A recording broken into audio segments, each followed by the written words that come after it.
IMA Kozhikode ജില്ലാ പ്രസിഡന്റായിട്ടുള്ള doctor സന്ധ്യ കുറുപ്പുകുൾ ടെലിഫോണിൽ ചേരുകയാണ്. നമസ്കാരം ഡോക്ടർ. ഈ ഒരു വേനൽക്കാലത്തിലേക്കൊക്കെ നമ്മൾ എത്തുന്നതേ ഉള്ളൂ, പക്ഷേ എന്നിട്ട് പോലും ഈ ഒരു വലിയ രീതിയിലുള്ള ചൂട് ഇപ്പോൾ തന്നെ നമുക്ക് വലിയ രീതിയിലുള്ള ബുദ്ധിമുട്ടുണ്ടാക്കുന്നുണ്ട്, ആരോഗ്യ പ്രശ്നങ്ങൾ ഉണ്ടാക്കുന്നുണ്ട്. ഈ ഒരു ചൂട് കാലത്ത് നമ്മൾ ഇറങ്ങുമ്പോൾ എന്തൊക്കെ കാര്യങ്ങളാണ് ശ്രദ്ധിക്കേണ്ടത്, എന്തൊക്കെ മുൻകരുതലുകളാണ് സ്വീകരിക്കേണ്ടത്? അതെ, ഞാൻ ഡോക്ടർ സന്ധ്യ കുറുപ്പ്, കോഴിക്കോട് IMA പ്രസിഡന്റാണ്. നമ്മുടെ താപനില, ശരീരത്തിന്റെ താപനില നമുക്ക് എല്ലാവർക്കും അറിയാം, ഏകദേശം 37 ഡിഗ്രി സെന്റിഗ്രേഡ് ആണെന്ന് നമുക്കറിയാം. അപ്പോൾ നമ്മുടെ അന്തരീക്ഷത്തിലെ ചൂട് വളരെ കൂടിക്കൊണ്ടിരിക്കുകയാണ്. അപ്പോൾ നമ്മുടെ ശരീരത്തിന് ഏകദേശം ആ താപനില മെയിൻറ്റെയിൻ ചെയ്യാൻ പറ്റാത്തൊരവസ്ഥയിലേക്ക് പോകുന്നു. അപ്പോൾ ഏകദേശം ഒരു 40 ഡിഗ്രി വരെയെല്ലാം കൂടിക്കൊണ്ട് വരാം. അതിനാണ് നമ്മൾ ഹീറ്റ് സ്ട്രോക്ക് എന്ന് പറയുന്നത്.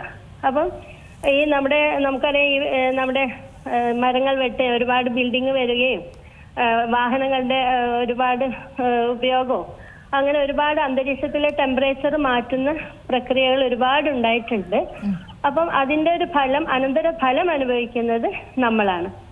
അപ്പം നമ്മൾ ശ്രദ്ധിക്കേണ്ടത് അത്തരം സംഗതികൾ നമ്മൾ കൂട്ടിപ്പിടിക്കാൻ നമ്മൾ നോക്കണം. നമ്മൾ പച്ചപ്പും സംഗതികളും പ്രകൃതിയുടെ ആ ടെമ്പറേച്ചർ കൂടാതിരിക്കാനുള്ള അവസ്ഥ നമുക്കറിയാം, ഗ്ലോബൽ വാർമിങ്ങിലേക്ക് പോവുകയാണ്. അതിലേക്ക് കൂടാതിരിക്കാനുള്ള ഒരു അവസ്ഥയിലേക്ക് നമ്മൾ ഓരോരുത്തരും ശ്രദ്ധിക്കണമെന്നാണ് ഈ ആദ്യത്തെ ഒരു പോയിന്റായിട്ട് എനിക്ക് പറയാനുള്ളത്. അഥവാ ഇത്തരം അസുഖങ്ങൾ വന്നു കഴിഞ്ഞാൽ, അതായത് ഹീറ്റ് സ്ട്രോക്ക്, നമുക്ക് മനസ്സിൽ കാണാം. ഒരാള് പാടത്ത് വർക്ക് ചെയ്യാണ്, അല്ലെങ്കിൽ അയാള് നല്ല ചൂടുള്ള സമയം, ഏകദേശം ഒരു രാവിലെ 11 മണി തൊട്ട് 3 മണി വരെയുള്ള സമയത്ത് പറമ്പിലൊക്കെ ഇങ്ങനെ വർക്ക് ചെയ്യാണ്, അല്ലെങ്കിൽ ബിൽഡിങ്ങിന്റെ മുകളിൽ എവിടെ എന്തെങ്കിലും വർക്ക് ചെയ്യാണ്. അപ്പൊ എന്ത് സംഭവിക്കും? സ്വാഭാവികമായിട്ട് അവർക്ക് ഈ പറഞ്ഞ ബോഡി ടെമ്പറേച്ചർ ഏകദേശം 40 ഡിഗ്രിയുടെ അടുത്ത് എത്തും. അപ്പൊ സ്വാഭാവികമായിട്ട് അവർക്ക് രോഗലക്ഷണങ്ങളായിട്ട് അവർക്ക് പെട്ടെന്ന് തലവേദന, അല്ലെങ്കിൽ പെട്ടെന്നുള്ള ഛർദി, അല്ലെങ്കിൽ പെട്ടെന്ന് കുഴഞ്ഞു വീഴുക, അല്ലെങ്കിൽ നമ്മൾ എവിടെയാ ഉള്ളത് എന്നുള്ളത് അറിയാം, അതായത് നമ്മുടെ ചുറ്റുപാടിനെ പറ്റിയുള്ള ഒരു കൃത്യമായ ബോധമില്ലായ്മ, അങ്ങനെ പല രൂപത്തിൽ പേഷ്യന്റ് പ്രസന്റ് ചെയ്യാം. അല്ലെങ്കിൽ നമ്മളവരുടെ സ്കിന്ന് തൊട്ട് നോക്കുമ്പോൾ ഭയങ്കര ചൂടായിരിക്കും, ഡ്രൈ ആയിട്ടുള്ള സ്കിന്നായിരിക്കും, ഫുൾ ഡീഹൈഡ്രേറ്റഡ് ആയിരിക്കും, അതായത് ജലാംശം ഫുൾ നഷ്ടപ്പെട്ട ഒരവസ്ഥയിലേക്ക് അവർ വരുന്ന ഒരു സാഹചര്യം ഉണ്ടാവാം. ഇതെല്ലാം നമ്മൾ പ്രധാനമായിട്ടും ഇത്തരം ആൾക്കാരിൽ കണ്ടുമുട്ടുന്നത്. അപ്പൊ നമ്മൾ എന്ത് ചെയ്യണം? നമ്മൾ അവരെ ഒരു ഷെയ്ഡുള്ള സ്ഥലത്തേക്ക് മാറ്റണം.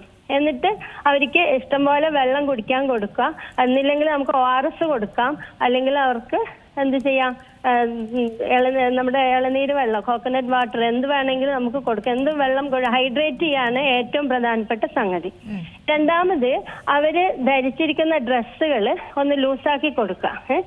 അതായത് എയർ എൻട്രിയും കാര്യങ്ങളും എല്ലാം ചെയ്യണം. പിന്നെ അവരുടെ ബോഡി ഒന്ന് തണുപ്പിക്കണം. ഒരിക്കലും നമ്മൾ വെള്ളത്തിൽ മുക്കി വെക്കാനൊന്നും പാടില്ല, പക്ഷെ ആ ബോഡി തണുപ്പിക്കുന്ന ഒരു സംവിധാനം, അല്ലെങ്കിൽ ഒന്നില്ലെങ്കിൽ ഐസ് വാട്ടറിൽ ഒന്ന് നനച്ച് തുടക്കുക, അല്ലെങ്കിൽ സ്പോഞ്ച് ഉപയോഗിച്ച് നനച്ച് കൊടുക്കുക.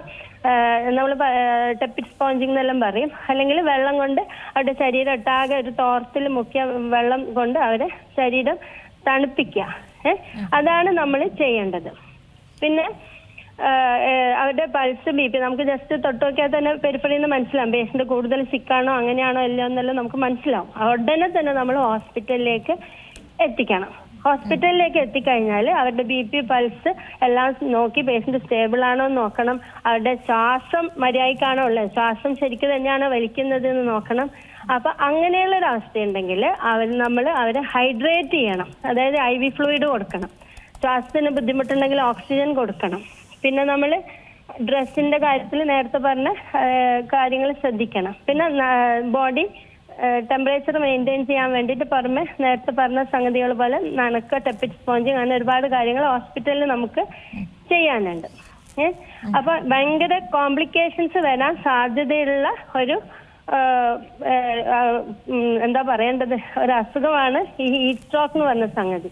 അപ്പൊ ഇങ്ങനെ വരുമ്പോഴേ റീനൽ ഫെയിലിയർ വരെ വരാം, അതായത് കിഡ്നിക്ക് ഡാമേജ് വരാം, അതായത് മൂത്രത്തിന്റെ അളവ് തീരെ കുറഞ്ഞു പോകുന്ന അവസ്ഥയിലേക്ക് പോകാം. അപ്പോൾ നമ്മൾ പിന്നെ ന്യൂറോളജിക്കൽ കോംപ്ലിക്കേഷൻസ് വല്ലതും വരുന്നുണ്ടോ എന്ന് ശ്രദ്ധിക്കണം. അപ്പൊ അങ്ങനെ കോംപ്ലിക്കേഷൻസിലേക്ക് പോകുന്നുണ്ടെങ്കിൽ നമ്മൾക്ക് അവർക്ക് ഭയങ്കര പെട്ടെന്നുള്ള ചികിത്സ നൽകണം. അതായത് ICU കെയർ തന്നെ നമ്മൾ കൊടുക്കേണ്ട അവസ്ഥ വരും. ചിലപ്പോൾ രോഗികൾ ന്യൂറോളജിക്കൽ കോംപ്ലിക്കേഷൻസ് എന്ന് പറഞ്ഞാൽ ചിലപ്പം ഈ പാടത്തെല്ലാം പണിയെടുക്കുമ്പോൾ അപസ്മാരം പോലെ വരാം, സീഷറായിട്ട് വേണേൽ പ്രസന്റ് ചെയ്യാം. അപ്പൊ അതും നമ്മൾ കൂടുതൽ ശ്രദ്ധ കൊടുത്ത് അത് ഉടനെ നമ്മൾ മാനേജ് ചെയ്യണം. അതുകൊണ്ട് നമ്മൾ എല്ലാവരും ശ്രദ്ധിക്കേണ്ടത് ഇത്തരം സാഹചര്യങ്ങൾ ഒഴിവാക്കാൻ വേണ്ടിയിട്ട് നമുക്ക് എന്ത് ചെയ്യാൻ പറ്റും? അതായത് 11 മണി 3 മണിയുള്ള ആ സമയത്ത് നമ്മൾ ഈ വെയിലത്തൊന്നും പോവാതിരിക്കുക. ഒരു ദിവസം ഏകദേശം ഒരു 2 ലിറ്ററിൽ കുറയാതെ വെള്ളം കുടിക്കുക. പിന്നെ ഈ ചൂട് കാലത്ത് നമ്മൾ കോട്ടൺ ഡ്രസ്സ് ഇടുന്നതായിരിക്കും വളരെ നല്ലത്. അഥവാ നമ്മൾ പുറത്തിറങ്ങുന്നുണ്ടെങ്കിൽ അല്ലെ വണ്ടിയിൽ ഡ്രൈവ് ചെയ്യുന്നുണ്ടെങ്കിൽ അത്തരം സാഹചര്യങ്ങളിൽ നമ്മൾ പുറത്തിറങ്ങുന്നുണ്ടെങ്കിൽ നമ്മൾ ഹാറ്റ്സ് തൊപ്പി ഉപയോഗിക്കണം. ഡ്രൈവ് ചെയ്യുക അല്ലെ പുറത്തിറങ്ങാൻ നമുക്ക് സൺഗ്ലാസ് ഉപയോഗിക്കുന്നത് വളരെ നല്ലതാണ്. കാരണം ഈ അൾട്രാ വയലറ്റ് റേഡിയേഷനെ കൊണ്ടുള്ള ഇഷ്യൂസ് നമുക്ക് ഒഴിവാക്കാൻ പറ്റും. വലിയൊരു പരിധി വരെ നമുക്ക് ഒഴിവാക്കാൻ പറ്റും. ഐക്കുണ്ടാകുന്ന ഡാമേജ് പ്രിവെന്റ് ചെയ്യാൻ പറ്റും. അപ്പം അത് നമ്മൾ കൂടുതൽ ശ്രദ്ധിക്കണം. പിന്നെ സൺ ബേൺസ്, അതായത് സൂര്യാഘാതം വന്നിട്ട് ഉണ്ടാകുന്ന പൊള്ളലുകളെല്ലാം നമ്മൾ എപ്പോഴും കണ്ടിട്ടുണ്ട് അല്ലെ, ടിവിയിലും എപ്പോഴും കാണുന്നതാണ് ഈ ബേൺസ്, സൺ ബേൺസ്. അത് നമുക്ക് ഒഴിവാക്കാൻ പറ്റും. പിന്നെ സ്കിൻ ക്യാൻസേഴ്സ് ഭാവിയിൽ വരാൻ പറ്റും, അത് നമുക്ക് തടയാം. പിന്നെ പ്രിമച്ചുർ ആയിട്ടുള്ള ഏജിങ് വരും. നമ്മൾ വെള്ളം കുടിച്ചിട്ടില്ലെങ്കിലും ഇത്തരം സാഹചര്യങ്ങളിൽ ജീവിക്കുന്നവർക്ക് പ്രിമച്ചുർ ഏജിങ് വരും, അത് നമുക്ക് തടയാൻ പറ്റും. അങ്ങനെ ഒരുപാട് കാര്യങ്ങൾ നമുക്ക് പ്രിവെന്റ് ചെയ്യാൻ പറ്റും നമ്മൾ ശ്രദ്ധിച്ചിട്ടുണ്ടെങ്കിൽ. അതാണ് ഈ നിമിഷം എനിക്ക് എല്ലാവരോടും പറയാനുള്ളത്. അത് തന്നെയാണ് ഈ ഒരു വേനൽക്കാലത്ത് എന്തൊക്കെ കാര്യങ്ങൾ ശ്രദ്ധിക്കണം എന്നുള്ളതാണ് ഡോക്ടർ പറഞ്ഞു തന്നത്. വളരെ നന്ദി ഡോക്ടർ സന്ധ്യ പ്രതികരിച്ചതിന്. ഏറ്റവും പുതിയ വാർത്തകളും വിശേഷങ്ങളും വിരൽ തുമ്പിലറിയാൻ സീ മലയാളം ന്യൂസ് എല്ലാ ഡിജിറ്റൽ പ്ലാറ്റ്ഫോമുകളിലും ലഭ്യം.